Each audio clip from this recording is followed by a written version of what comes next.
Bom, Débora Alfano, ontem o governo federal anunciou o presidente Lula, né? Ele assinou um decreto, aí foi uma cerimônia, aquelas coisas de decreto de governo, né? Um decreto de garantia da lei e da ordem. Garantia da lei e da ordem. Essa garantia da lei e da ordem marca, mais uma vez, a entrada das Forças Armadas no combate ao crime organizado. As Forças Armadas, elas não estão aí para combater o crime organizado, entram para isso sempre que há uma necessidade, e quem define essa necessidade é o governo federal, em comum acordo com os governos estaduais, quando é uma área do governo estadual, do contrário, o próprio governo federal.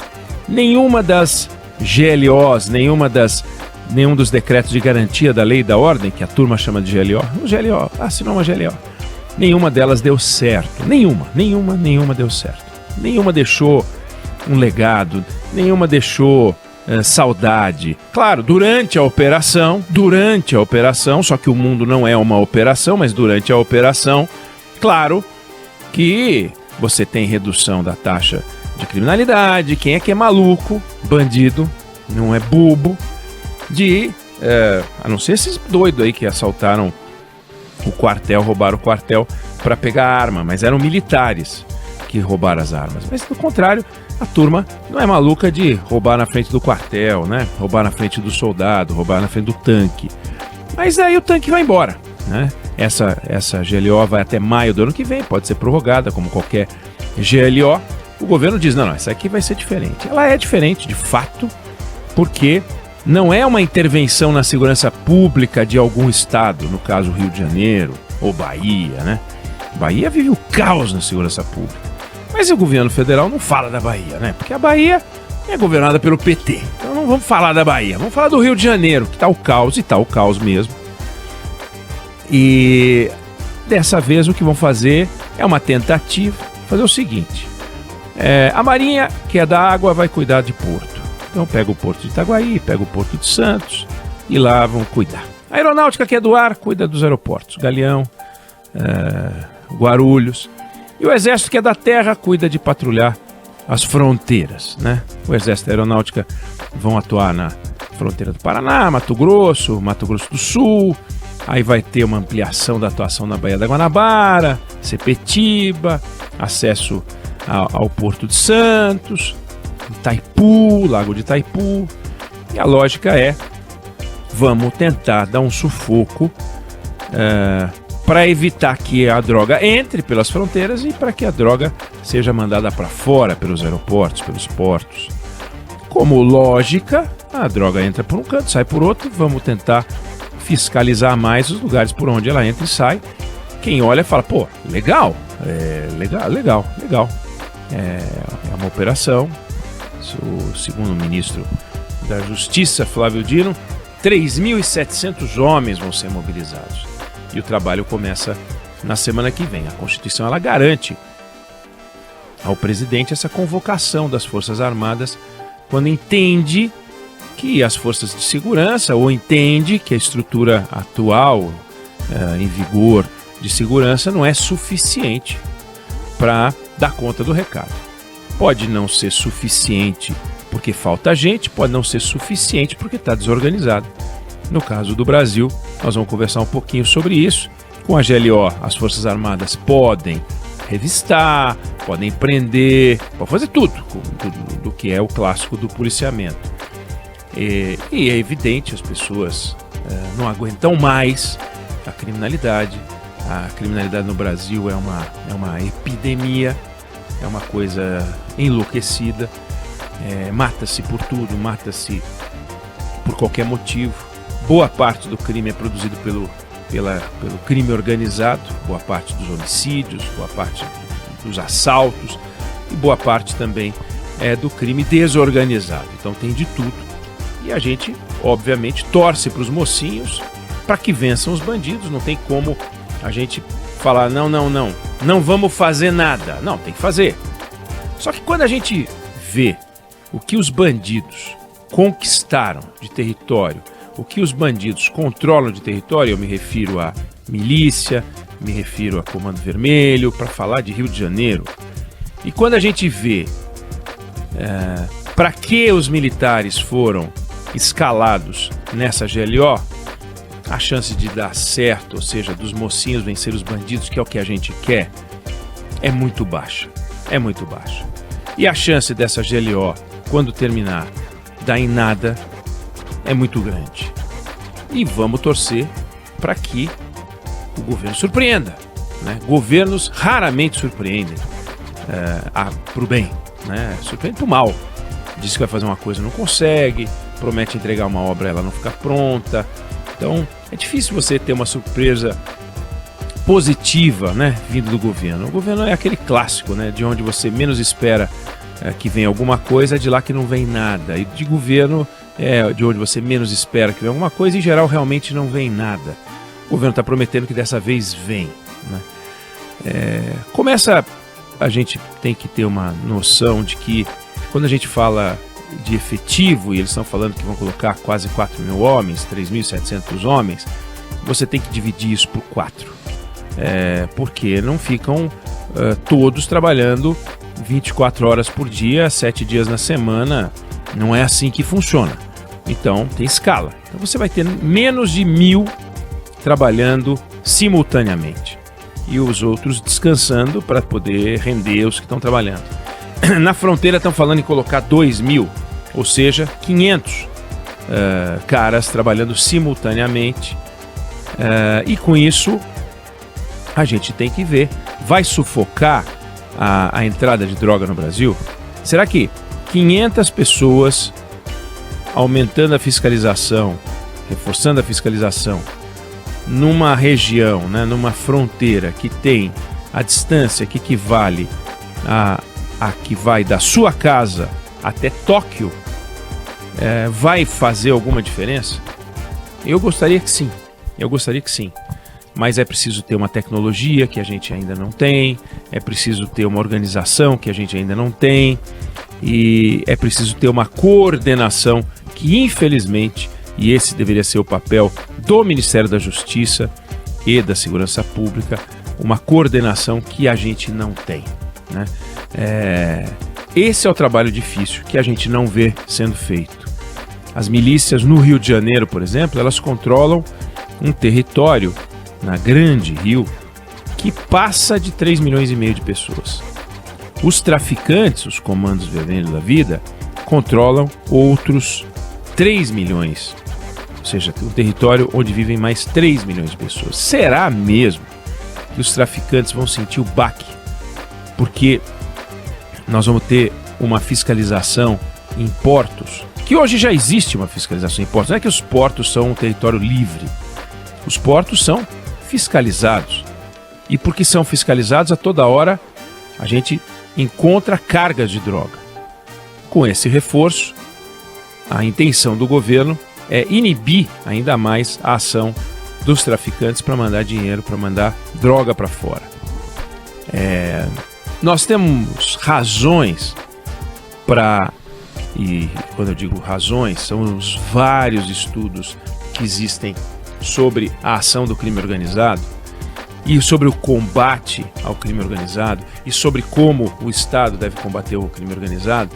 É o seguinte: o crime organizado e as milícias, elas viraram um espelho do Estado, um espelho criminoso do Estado. Foram para os lugares onde o Estado não entra e assumiram o papel do Estado. Fazem as leis, fazem as regras, organizam, cobram pelo lixo, cobram pela luz, cobram pela água, cobram por serviços como televisão a cabo, internet, cobram por tudo. Cobram para a saúde, cobram para consulta, cobram para tudo. Então o crime organizado controla os serviços públicos e os serviços não públicos, leva educação, ordem pública, segurança, saúde. A criminalidade ocupou esses espaços. O Estado só tem uma chance de vencer essa batalha, que é reocupando esses estados. Todas as experiências bem-sucedidas vão no sentido de você ocupar e levar ordem. É assim em tudo. Ocupar e levar ordem. E uma política de segurança pública é como uma política de educação, uma política de saúde. Não é uma ação tópica que vai resolver. Operações não resolvem. Por exemplo, você tem o Corpo de Bombeiros. O Corpo de Bombeiros nunca vai ser suficiente se uma cidade inteira estiver pegando fogo. Não vai ser suficiente.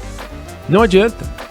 Para evitar que uma cidade pegue fogo, e no campo da segurança várias cidades nossas estão pegando fogo, para evitar que uma cidade pegue fogo, é preciso ter normas, regras, fiscalização, políticas. Então, tem que ter um extintor, tem que ter aquele negocinho que joga água, tem que ter porta corta-fogo, tem que ter regra para uso de escada de emergência, tem que ter fiscalizar elevador, tem que fiscalizar o uso de energia, a carga que é usada num prédio, enfim, tudo para as coisas funcionarem e não pegarem fogo.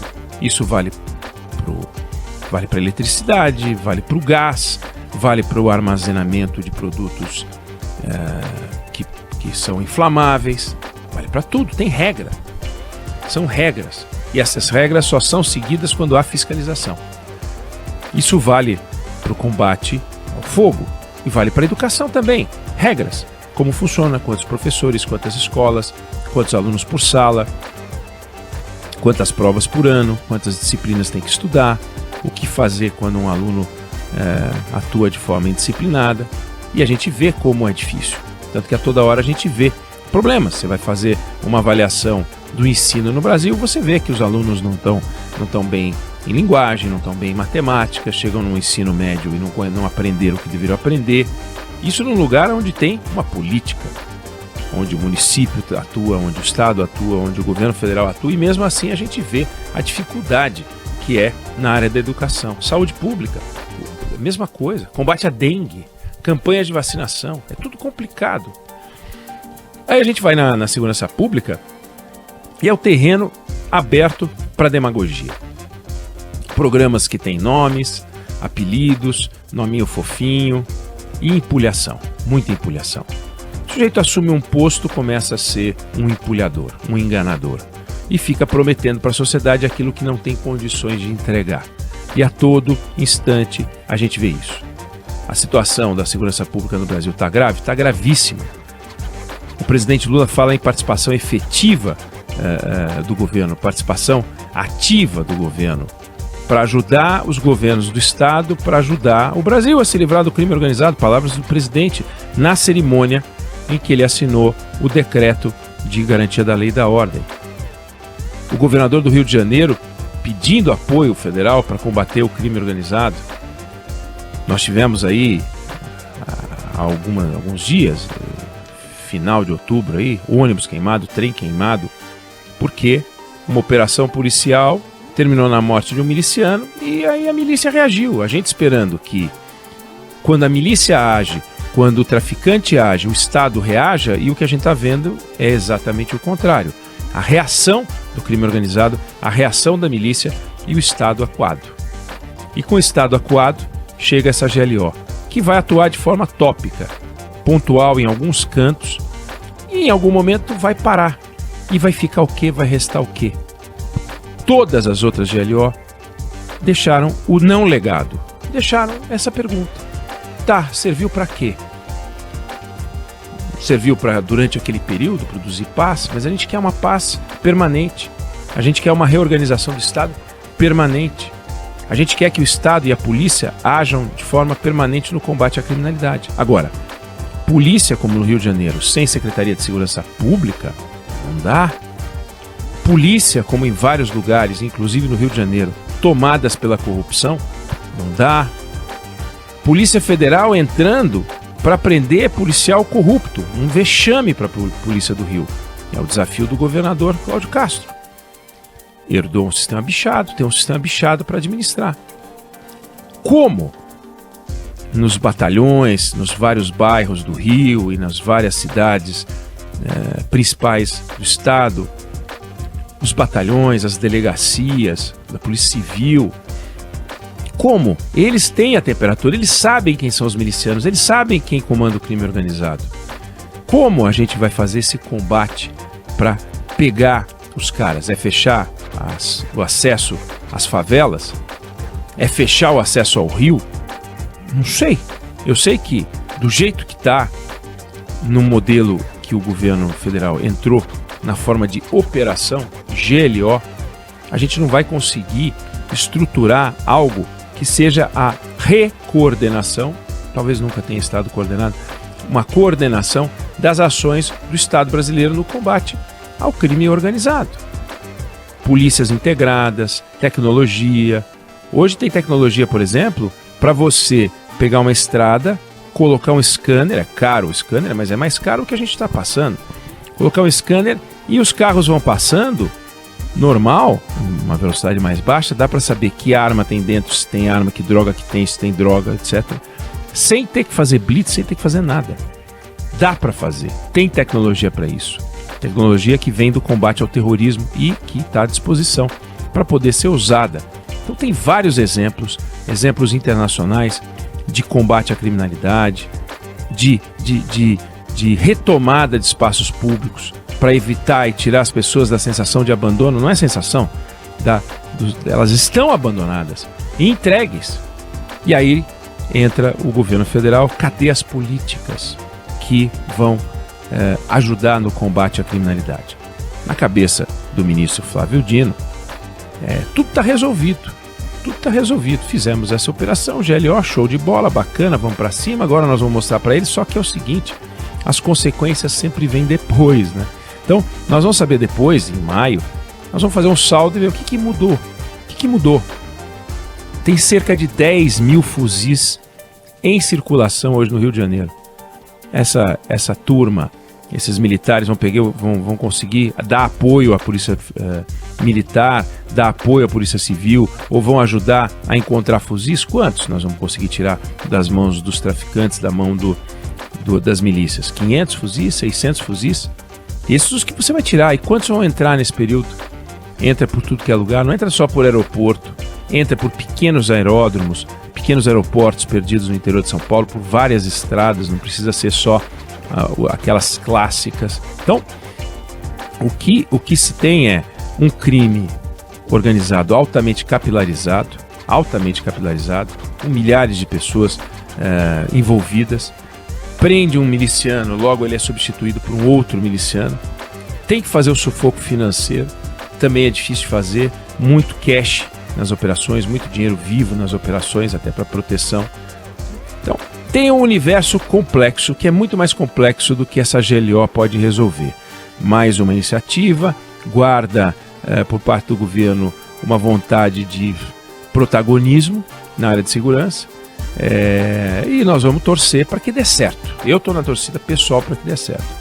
A experiência mostra que essa operação dificilmente vai produzir resultados que vão mudar a vida do Brasil, a taxa de criminalidade, e vão tornar a sua vida, você que sai para trabalhar, você que sai para estudar, você que sai para passear, dificilmente com a sua família, com a sua namorada, com o seu namorado, com a sua esposa, com o seu marido, com seja lá quem for, com a sua família, para comemorar, para lamentar, seja lá o que for, para que você possa ter a certeza de que não vai aparecer um motoqueiro bandido, né? Não que o motoqueiro seja bandido, mas os bandidos usando moto e se fingindo de entregador, e assaltam, e roubam o celular, e fazem sequestro do Pix, e usam o Tinder para roubar, entendeu? Você não consegue viver a vida com tranquilidade, que aproveita a hora que você abre a porta de casa para entrar na tua casa, que aproveita a hora que você fecha a porta e vai trabalhar para invadir a sua casa. Esse crime tá aí. Dá para combater esse crime? Dá. Porque se não desse em todos os países ele floresceria. E não é verdade que funcionam assim as coisas. Então, o combate ao crime não organizado e o combate ao crime organizado se dá por coordenação. Este crime organizado, ele não respeita fronteira, divisa de Estado, não respeita nada.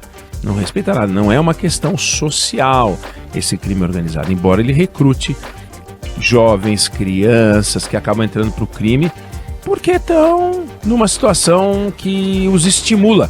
E não estou falando de situação econômica só, não. Há um certo descuido, um certo desalento muito forte e que acaba estimulando uma parte dessa juventude. Outra parte não se deixa levar, não, e nós temos que fortalecer isso. Então tem muito trabalho para o Estado fazer que não está contido, nem pode estar contido numa GLO. Vamos acompanhar. Eu não sei se você concorda ou discorda, mas essa é a opinião que eu tenho sobre o assunto.